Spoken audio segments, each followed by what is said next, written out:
Bah, écoutez, c'est une mauvaise nouvelle et pour la population pénale et pour les personnels qui y travaillent, dans la mesure où beaucoup de gens attendaient la construction d'un nouvel établissement pour pallier un peu à la vétusté des conditions actuelles de détention que les détenus peuvent connaître et aussi pour faire face aux conditions de travail de nos copains, quoi. D'accord, donc bon, vous l'expliquiez, ici à Saint-Pierre, c'est une des dernières prisons dortoirs en France. On est pratiquement la dernière prison dortoir, avec celle de Basse-Terre aussi. Du coup, la France a un moratoire pour 2016 pour mettre fin à ces prisons. Du coup, si il n'y a pas de nouvelle construction, on ne sait pas le devenir de la prison de Saint-Pierre en tout cas.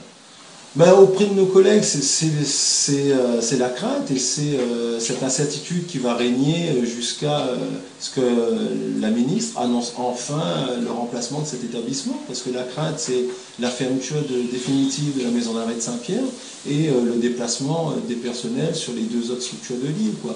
Mais au-delà de ça, au-delà des déplacements des personnels, c'est surtout en termes de gestion de la population pénale, quoi.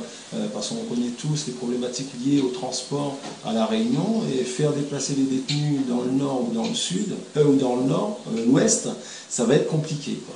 La ministre annonce, et les anciens gouvernements ont toujours annoncé que cet établissement ouvrira en 2017, mais plus qu'on va tarder à acter cet établissement et à donner le budget qui y correspond, eh ben on va reculer dans le temps. Notre organisation, ça fait déjà 2 ans qu'on dit que effectivement cette prison ne verra jamais le jour en 2017 par des questions de timing et de budget.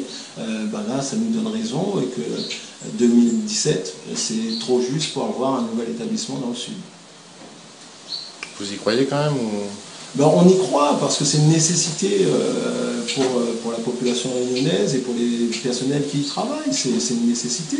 Et puis dans la politique générale de la Réunion, en termes de population pénale et des gestion de flux, il nous faut un établissement dans le sud, quoi. En tout cas, on fera tout ce qui est dans notre pouvoir pour pouvoir forcer l'administration à créer un établissement dans le sud.